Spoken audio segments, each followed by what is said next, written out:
नमस्कार. मनोसंतुलन उपक्रमामध्ये आपलं सर्वांचं स्वागत आहे. मी डॉक्टर जितेंद्र गांधी.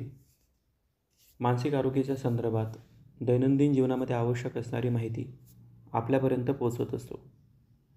आज जो विषय मी आपल्यासमोर निवडलेला आहे तो आहे की मानवी जीवनामध्ये दुःख असेल नसेल किंवा त्रास, त्रागा, टेन्शन असणार की नसणार या संदर्भात मी अगोदरच एका लेखामध्ये लिहिलेलं आहे की हे आपल्याला टाळता येणार नाहीत. आपल्या आयुष्यामध्ये निर्माण होणारं दुःख किंवा होऊ घातलेलं दुःख, असलेलं दुःख किंवा निर्माण होऊ शकणारं दुःख, त्रास, टेन्शन आपण कधीही टाळू शकत नाही. त्याचा प्रतिबंध करू शकतो परंतु ते टाळू शकत नाही. आणि त्यामुळे जर माझ्या आयुष्यामध्ये कालांतराने किंवा भविष्यामध्ये किंवा सध्या मी एका टेन्शनमधून, दुःखामधून जात असेल तर त्या दुःखाला समजून घेण्याची क्षमता माझ्यामध्ये निर्माण होणं अतिशय आवश्यक आहे. आणि म्हणूनच आजचा जो टॉपिक आहे तो आहे की माणसाचं जे दुःख आहे, माणसाचं जे टेन्शन आहे, माणसाचं जे फ्रस्ट्रेशन आहे, माणसाचा जो प्रॉब्लेम आहे तो एका बलूनसारखा आहे. एक कल्पना करा की तुमच्याजवळ एक बलून आहे आणि त्या बलूनची क्षमता असेपर्यंत आपण तो फुगवू शकतो. आणि सातत्याने जर तो बलून आपण फुगवत राहिलो तर एका क्षणाला असेल की तो बलून फुटेल. परंतु एका क्षमतेपर्यंतच जर त्याला फुगवला तर कदाचित तो फुटणार नाही. आणि कदाचित एका क्षमतेमध्ये तो फुगवला गेल्यामुळे तो कदाचित स्वतःला छान पद्धतीने कॅरी पण करेल आणि हवेत आनंदाने उडेलसुद्धा. परंतु क्षमतेपेक्षा त्याच्यामध्ये दुःख किंवा हवा जर भरल्या गेली तर तो फुगा फुटणारच आहे. किंवा असं पण होऊ शकतं की तुम्ही तुमच्या फुगवलेल्या फुगामध्ये जर कोणी त्याला टाचणी टोचली तरी कदाचित तो फुटू शकतो. याचाच अर्थ काय की आपल्या आयुष्यामध्ये निर्माण होणारं जे दुःख आहेत ते एका मर्यादेपर्यंत जर आपण त्याला कॅरी केलं, आपण जर त्याला सांभाळलं, आपण जर त्याला ॲक्सेप्ट केलं तर आपलं आयुष्यसुद्धा फारसं काही त्रासदायक ठरणार नाही.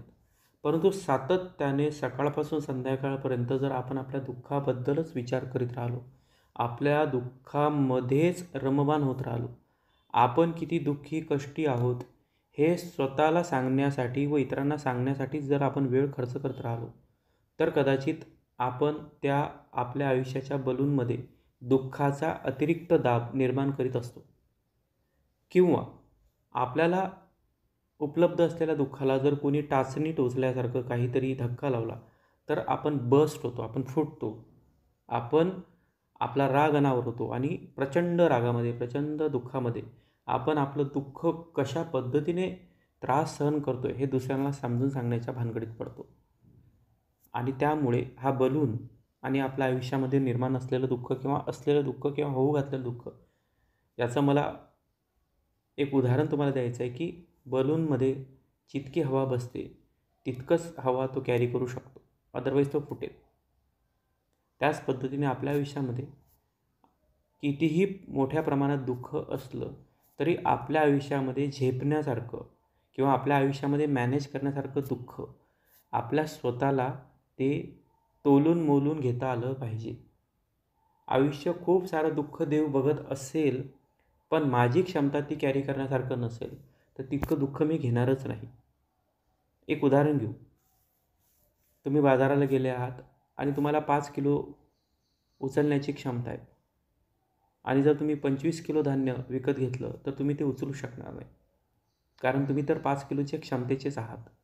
त्याच पद्धतीने आपल्याला आयुष्य किती दुःख देऊ बघत असेल पण मला त्यातलं किती दुःख घ्यायचं आहे, मी किती दुःख सहन करू शकतो, किती दुःखावर मात करू शकतो, तेवढंच दुःख आपण स्वतः घ्यायला पाहिजे.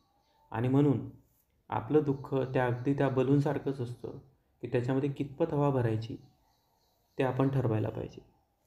दुसरा जो त्यातला महत्त्वाचा मुद्दा आहे की जर कोणी जाणून बुजून त्या फुग्याला टाचणी टोचली तर तो बस्टच होईल. आणि ही कल्पनासुद्धा आपल्याला आपल्या आयुष्यामध्ये असायला पाहिजे की ज्या दुःखाला मी कॅरी करतो आहे त्या दुःखाला कोणीतरी हात लावेल, धक्का लावेल आणि त्या दुःखाला जाणून देण्याचा प्रयत्न मला कोणीतरी आजूबाजूची परिस्थिती करेल. परंतु मी स्वतःहून समजून हे लक्षात घेऊन मी माझं दुःख कॅरी करणार आहे की जर कोणी त्याला टाचणी जरी टोचली तरी ते बस्ट होणार नाहीत. त्यामुळे दुःखाची मात्रा ठरवण्याची क्षमता तुमच्यामध्ये आहेत. दुःखाला कशा पद्धतीने मॅनेज करायचे ती क्षमता तुमच्यामध्ये आहेत. दुःखाला कुणीतरी अजून दुःखदायक करू बघत असेल तर त्या पद्धतीने कसं स्वतःला प्रिव्हेंट करायचं, कसं स्वतःला सांभाळायचं याची क्षमता तुमच्यामध्ये आहे. त्यामुळे आयुष्य दुःख, टेन्शन, तणाव देऊ बघत असेल तरीसुद्धा मी ते छान पद्धतीने हाताळू शकतो, हाताळण्याची क्षमता शिकू शकतो, हाताळण्याचे कौशल्य शिकू शकतो आणि त्या संदर्भात हा उपक्रम तुम्हाला मोठ्या प्रमाणात मदत करणारच आहे. परंतु त्या बलून आणि आपल्या आयुष्याचं दुःख हे उदाहरण तुम्हाला तुमच्या आयुष्यामध्ये ॲप्लिकेबल आहे का त्याबद्दल आपण आपलं मत व्यक्त करावं. तर मी इथंच थांबतो आणि आपला अभिप्राय जरूर पोस्ट करावा अशी मी आपणास विनंती करतो. Thank you so much one and all.